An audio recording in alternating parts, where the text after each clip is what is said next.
58,700 கோடி ரூபாய். இது சுங்கத் திணைக்களத்தினுடைய வாகன இறக்குமதியால் மட்டும் கிடைத்த வரி வருமானம். அதாவது ஒட்டுமொத்த சுங்கத் திணைக்களத்தினுடைய வருமானத்தில் கிட்டத்தட்ட 37% வருமானம் வாகன இறக்குமதியால் மட்டும் சுங்கத் திணைக்களத்துக்கு கிடைச்சிருக்குது. என்னடா தம்ப்நெயில்லையும் டைட்டில்லையும் ஏதோ ஒரு பெண் கைது செய்யப்பட்டார், நிதி மோசடியில் கைது செய்யப்பட்டார்னு சொல்லி வீடியோ போட்டுட்டு உள்ளே வந்து பார்த்தா வாகன இறக்குமதியை பற்றி கேட்சி கொண்டிருக்கிறேன்னு சொல்லி நிறைய பேருக்கு கேள்விகள் வரும்.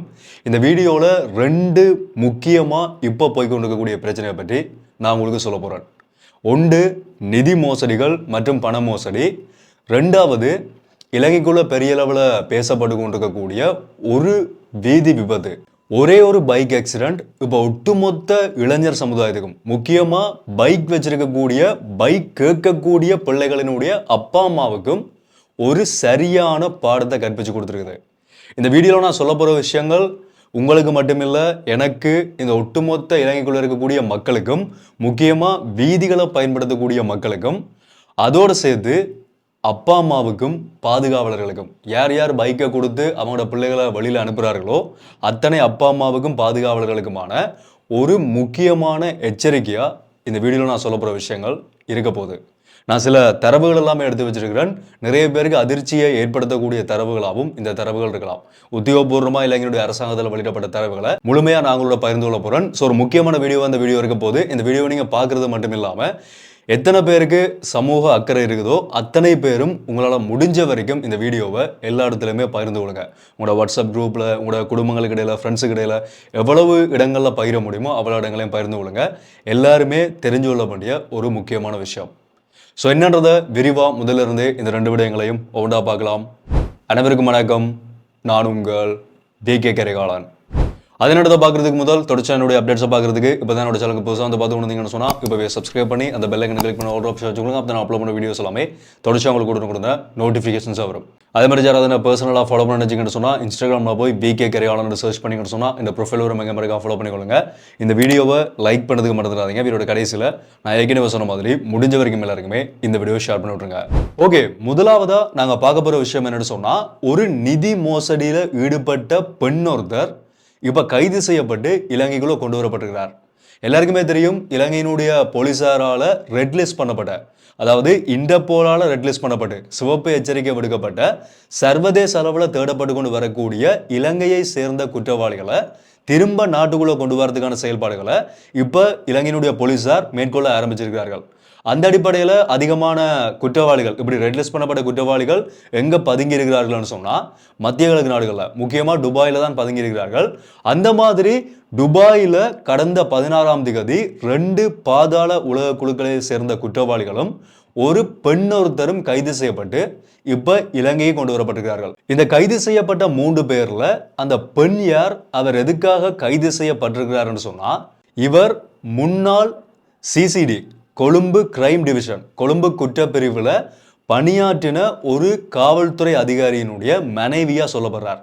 அதாவது இவர் ஒரு வெளிநாட்டு தூதரகத்தில் பணிபுரிஞ்ச நேரத்தில் 2014ஆம் ஆண்டில் வெளிநாட்டு தூதரகத்தில் பணிபுரிஞ்ச நேரத்தில் அரசாங்கத்துக்கு சொந்தமான 1 மில்லியன் ரூபாய் பணத்தை மோசடி செஞ்ச வழக்கில் தான் இவர் கைது செய்யப்பட்டிருக்கிறார். 2014ஆம் ஆண்டு இந்த பிரச்சனை நடந்து அவர் மேலே குற்றம் இருக்குன்னு சொல்லி, அவர் தான் குற்றவாளின்னு சொல்லி நிரூபிக்கப்பட்டதுக்கு பிறகுதான் அவர் துபாய்க்கு தப்பி போய் அங்கே பதுங்கியிருந்த நிலைமையில இன்டர்போலால் ரெட் லிஸ்ட் பண்ணப்பட்டு சிவப்பு எச்சரிக்கை விடுக்கப்பட்ட பட்டியலுக்குள்ள இருந்த ஒருத்தரன்றபடியா துபாய் போலீசாரால் கைது செய்யப்பட்டு தான் இப்போ அவர் நாட்டுக்கு அனுப்பி வைக்கப்பட்டிருக்கிறார்.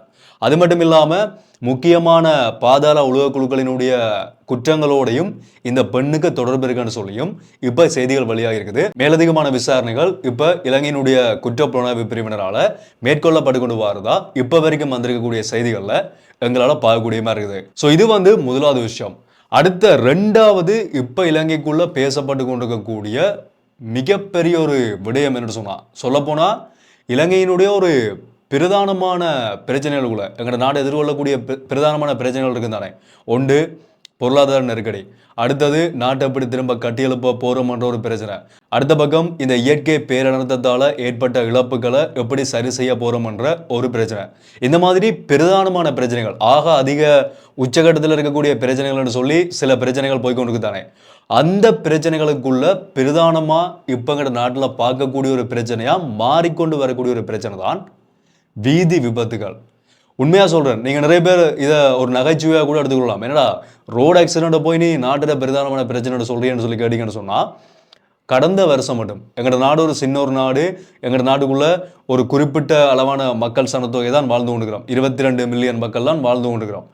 இந்த 22 மில்லியன் வாழக்கூடிய எங்களோட நாட்டில் இயற்கையா இறந்து போகக்கூடியவர்களுடைய எண்ணிக்கையில அடுத்த நிலைமையில் இருக்கக்கூடிய உயிரிழப்பு எண்ணிக்கை, உயிரிழப்புக்கான காரணமா இருக்கக்கூடியது வீதி விபத்துகள் தான்.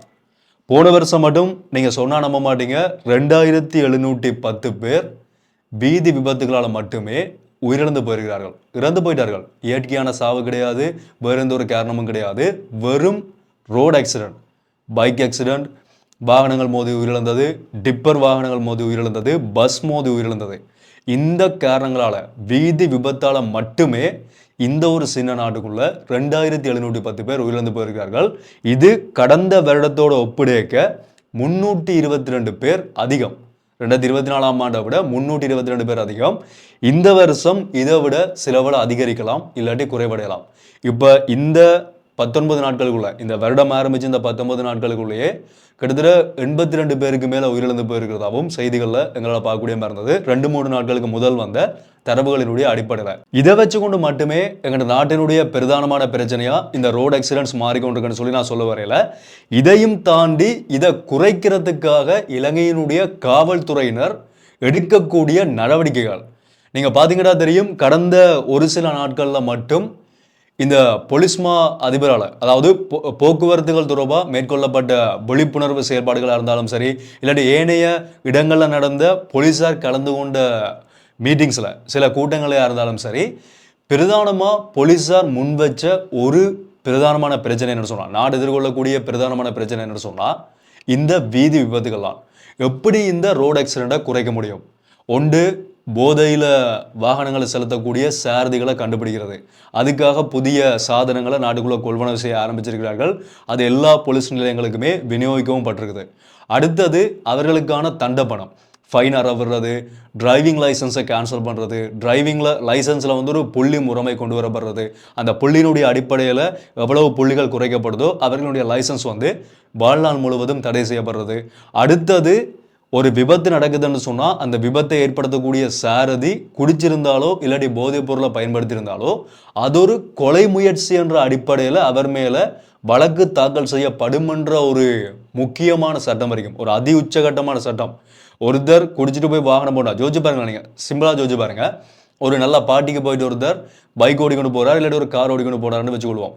அவர் கார் ஓடிக்கொண்டு போகும்போது நான் அப்படியே வீட்டை போய் சேர்ந்துடுவேன்னு சொல்லி நம்பிக்கையில் போனாலுமே, ஒருவேளை ரோட்டில் போகும்போது ஒரு ஆக்சிடென்ட் நடந்துட்டேன்னு சொன்னால், அந்த இடத்துல உயிரிழப்பு ஏற்படலை, ஆனால் ஆக்சிடென்ட் நடந்துட்டேன்னு சொன்னால் அவர் மேலே பதியப்பட போகிற வழக்கு கொலை முயற்சி வழக்கு. ஒருத்தரை கொலை செய்யறதுக்காக முயற்சி செய்தார்ன்ற வழக்கு தான் அவர் மேலே பதிவு செய்யப்பட போகுது. ஜோதிச்சு பாருங்க, ரோடு ஆக்சிடென்ட்டுக்கும் கொலை செய்கிறதுக்கு முயற்சி செஞ்ச வழக்குக்கும் எவ்வளோ வித்தியாசம் இருக்குது. அவரோட வாழ்க்கையை அங்கே பெரிய ஒரு கேள்விக்குறியாக மாறும். ஆனால் அதுக்கு 100% காரணம் அந்த நபர் தான். இதுதான் சரியான ஒரு நடவடிக்கை. இதை குறைக்கிறதுக்கு வேறு வழி இல்லை. நான் எதுக்காக இதை எவ்வளோ ஆழமாக சொல்கிறேன்னு சொன்னால், அவ்வளவு தூரத்துக்கு கட்டுப்படுத்த முடியாத அளவுக்கான நிலைமையில தான் வீதி விபத்துகள் எங்களோட நாட்டுக்குள்ளே போய்கொண்டிருக்குது. ஸோ இப்படி போய்கொண்டிருக்கக்கூடிய நிலைமையில் இப்போ எல்லா ஊடகங்களையும் பரபரப்பாக பேசக்கூடிய ஒரு செய்தியாக இப்போ ஒரு 2 நாட்களாக போய்கொண்டிருக்கக்கூடிய முக்கியமான ஒரு விடயம் என்னன்னு சொன்னால், ஒரு ஃபுட்டேஜ், ஒரு சிசிடிவி ஃபுட்டேஜ் கூட நீங்கள் பார்த்துருப்பீங்க. இலங்கையினுடைய போலீஸாரால் கூட நேரடியாக அது பகிரப்பட்டிருந்தது. என்னென்னு சொன்னால், களுத்துறை ஹொரணை இலிம்பா என்ற ஒரு சந்திக்கு பக்கத்தில் இடம்பெற்ற ஒரு கோரமான மோட்டார் சைக்கிள் விபத்து. ஒரு 17 வயசு பையன், ஒரு பாடசாலை, ஒரு 18 வயசுக்கு உள்ளே இருக்கக்கூடிய பாடசாலையில் படிக்கிற வயசு இருக்கக்கூடிய ஒரு 17 வயசு பையன் ரேஸ் ஓடி, 2 பைக் 2 நண்பர்கள் சேர்ந்து ரேஸ் ஓடி ஒரு 17 வயது பையன் ஒரு காரோட கொண்டே மோதி அந்த இடத்திலேயே உயிரிழந்து போயிருந்தார். ஒரு கோரமான விபத்தா எல்லா இடங்கள்லையுமே பகிரப்படுந்தது. இலங்கையினுடைய போலீசார் இன்றைக்கு ஒரு வீடியோவை ஷேர் பண்ணி ஒவ்வொரு அப்பா அம்மாவும் ஒவ்வொருத்தருமே நீங்கள் உணர்ந்து கொள்ளுங்க. ஒவ்வொரு இளைஞர்களும் பைக் வச்சிருக்கக்கூடிய இளைஞர்கள் பைக் வாங்குறதுக்காக கனவு கண்டு கொடுக்கக்கூடிய ஒவ்வொருத்தருமே நீங்கள் உணர்ந்து கொள்ளுங்க. இது சாதாரணமான விஷயம் இல்லை. நீங்கள் ரேஸ் ஓடுறன்றது உங்களோட வாழ்க்கையவே முடிக்கக்கூடிய ஒரு விடயம். இந்த ஒரு விபத்து உங்களை எல்லாருக்குமே ஒரு சரியான உதாரணமாக இருக்குமென்று சொல்லி ஒரு விடயத்தை பகிர்ந்து கொண்டார்கள். இதில் என்ன இன்னொரு துன்பகரமான விடயம் என்னென்னு சொன்னால் 100% அந்த ரேஸ் ஓடின 2 பேர்லையும் தான் தவறு. ஏன்னு சொன்னால் அவர்களுடைய ஒருத்தர் இப்போ சீரியஸாக வைத்தியசாலையில் இருக்கிறார். அவர் அதிதீவிர சிகிச்சை பிரிவில் இருந்து கொண்டிருக்கிறார். அவருடைய நிலைமை என்ன ஆகும்ன்றதும் கேள்விக்குறியாக தான் இருந்து கொண்டிருக்குது. இந்த இளைஞர்கள் கொண்டு போய் மோதின அந்த கார் இருக்குதானே, அந்த காரினுடைய சாரதியும் இப்போ கைது செய்யப்படுகிறார். அவர் என்ன செய்கிறாருன்னு சொன்னால் அந்த சிசிடிவி ஃபுட்டேஜை பார்க்கும்போது எங்களுக்கு விளங்குறது என்னென்னு சொன்னால் அவர் நேராக அந்த ரோட்டில் போயிட்டு மற்ற பக்கம் சிக்னல் போட்டு திரும்புகிறார். திரும்பும்போது தான் ரேஸ் ஓடிக்கொண்டு வந்த 2 பைக்கும் ஒரு பைக் அந்த காரில் மோதி அந்த இளைஞன் அந்த இடத்துல அப்படியே கீழே விழுந்து உயிரிழந்து போயிருக்கிறார். இப்போ அந்த கார் சாரதியினுடைய நிலைமையை யோசிச்சு பாருங்க. அவனுடைய குடும்பம் என்னாகும்? இவர்கள் 2 பேருமே பைக் ஓடி வந்து அந்த காரில் மோதினதுக்கு அந்த காரனுடைய சாரதி கைது செய்யப்படுகிறார். அவர் மேலேயும் பிள்ளைன்னு சொல்லி தான் சொல்லப்படுகிறது. ஏன்னா அவர் அவ்வளோ நேரமாக வெயிட் பண்ணி போட்டு இந்த பைக் கிட்ட வரும்போது தான் அவர் திருப்புறார். எப்படி இருந்தாலுமே ரோட்டில் நடக்கக்கூடிய விபத்துக்களில் நான் சிலவளை யோசிப்பேன். என்னென்னு சொன்னால் சம்பந்தமே இல்லாமல் நிறைய பேர் வாழ்க்கை இந்த வீதி விபத்துகளால் பாதிக்கப்படும். 2 கார் மோதுதுன்னு சொன்னால் அந்த ரோட்டில் நடந்து போய்க்கொண்டு இந்த சைட்டால் சிவனேண்டு போய்க்கொண்டு ஒருத்தர் மேலே அந்த பாதிப்பு ஏற்படும். சிலவளை அவர் மேலேயும் அந்த கார் 2 காரும் மோதின இடத்துல அவர் மேலே அந்த கார்கள் போய் மோதி அந்த இடத்துல அவர் உயிரிழந்து போயிருப்பார். அப்படி இல்லைன்னு சொன்னால் ஏனைய விபத்துகள் வேகமாக ஒரு டிப்பர் பின்னால் போலீஸார் திறத்தி கொண்டு வரார்கள்னு சொல்லி இந்த சில கள்ள மணல் ஏற்றக்கூடிய டிப்பர் எல்லாமே இருக்குது தானே, அந்த மாதிரியான வாகனங்கள் கனரக வாகனங்கள் போலீஸார் திறத்தும் போது வேகமாக வரும்போது சம்பந்தமே இல்லாமல் இடையில வந்த ஒரு மோட்டார் சைக்கிளில் மோதி அந்த நபர் அங்கே உயிரிழந்து போயிடுவார். அந்த டிப்பர்காரர் ஜெயிலுக்கு போயிட்டு கொஞ்ச நாளில் வழியில் வந்துடுவார். ஜோதிச்சு பாருங்க, ஒரு சம்பந்தமே இல்லாத இதை விதி என்று சொல்றதா இல்லாட்டி இதுதான் எங்கட நாட்டினுடைய தலைவிதின்னு சொல்றதா, வேறு நாட்டில் இருந்திருந்தா விதியை கூட மாற்றிருக்க முடியுமான்னு சொல்றதான்றது என்னட்டு சரியா சொல்ல தெரியலை. ஓகே, இப்போ நான் சொல்ல வந்த விஷயம் என்னன்னு சொன்னால் இப்படி நடந்து கொண்டிருக்கக்கூடிய இந்த வீதி விபத்துக்களுக்கான காரணங்கள் இருக்குது தானே, ஒரு காரணங்களுடைய பட்டியல் இருக்கும். அந்த பட்டியலில் இடம்பெறாமல் மறைமுகமாக இருக்கக்கூடிய ஒரு முக்கியமான காரணம் என்னன்னு சொன்னால், இது வெளிப்படையாக பேசப்படாமல் இருக்கக்கூடிய ஒரு காரணம் என்னன்னு சொன்னால் எங்கட நாட்டுக்குள்ள இறக்குமதி செய்யக்கூடிய வாகனங்களினுடைய எண்ணிக்கை 2025 அக்டோபர் 14 இலங்கையினுடைய சுங்க திணைக்களம் வெளியிட்ட அறிக்கையின்படி, அவர்களுடைய தரவுகளின்படி சுங்க திணைக்களத்துக்கு 587 பில்லியன் இலங்கை ரூபாய், அதாவது 58,700 கோடி ரூபாய் அந்த நாள் வரைக்கும் ஒரு வருடத்தில் மட்டுமே இறக்குமதி செய்யப்பட்ட வாகனங்களினுடைய வரியிலிருந்து வருமானமாக கிடைச்சிருக்குது.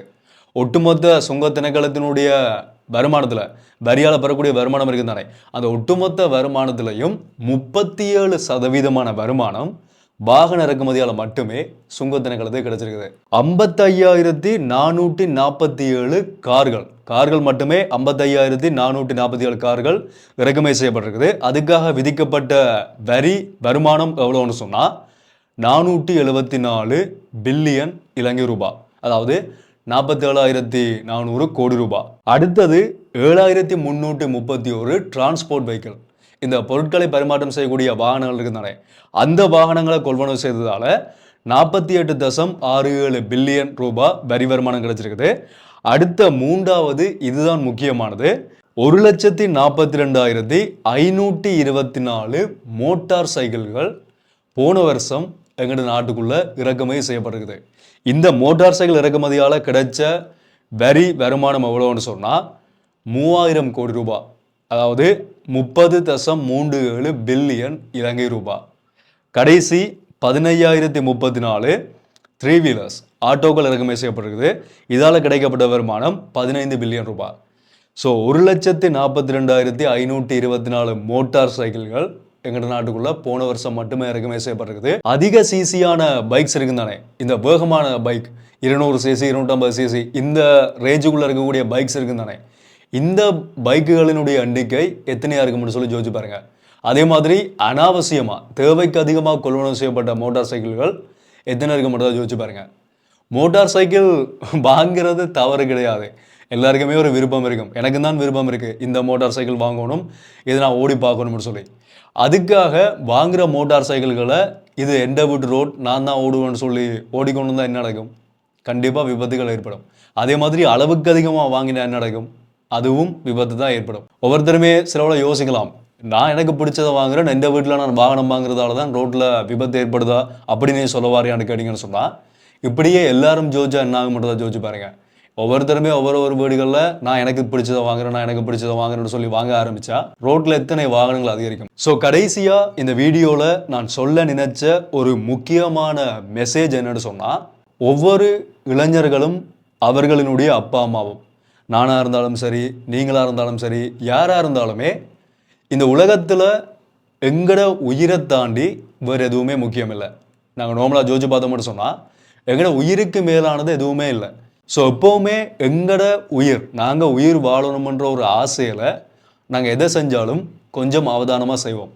அப்பா அம்மா நீங்கள் உங்களோட பிள்ளைகளுக்கு பைக் வாங்கி கொடுக்க போகிறீங்கன்னு சொன்னால், பைக் வாங்கணும்னு ஆசைப்படுறாருன்னு சொன்னால் கொஞ்சம் சிந்திச்சு பாருங்கள் அவர்களுடைய நிலைமை என்ன, முதலாவது அவர்களுடைய வயசு என்ன, எத்தனை வயசில் இருக்கிறார்கள், லைசன்ஸ் எடுத்துகிறார்களா, கண்ட்ரோல் இருக்குதா, கண்ட்ரோல் பண்ணக்கூடிய பைக்கா அது என்ற எல்லா விடயங்களுமே கவனத்தில் கொண்டு தான் மோட்டார் சைக்கிள் வாங்கி கொடுக்கணும். அப்படி வாங்கி கொடுத்துட்டும் சும்மா விடக்கூடாது.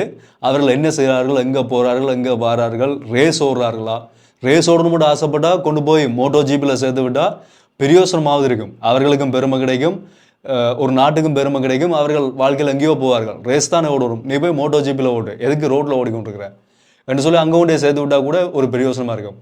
ஸோ அதை விட்டுட்டு ரோட்டில் ஓடுறதால யாருக்கு சாகசம் காட்ட போகிறார்கள், கடைசியில் உயிரிழந்து போகிறார்கள். இப்படி ஒரு ரோட்டில் அடிபட்டு கிடைக்கிற ஒரு நிலைமையில தான் அவர்களோட வாழ்க்கை நடந்து முடிய போகுது.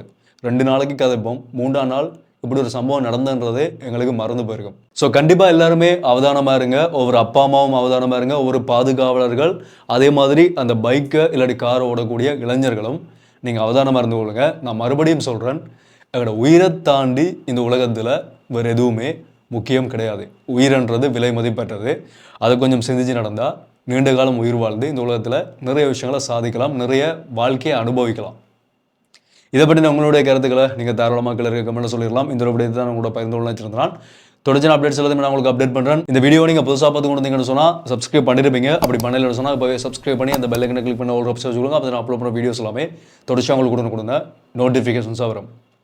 ஸோ மீண்டும் ஒரு வீடியோவில் சந்திப்போம். நன்றி.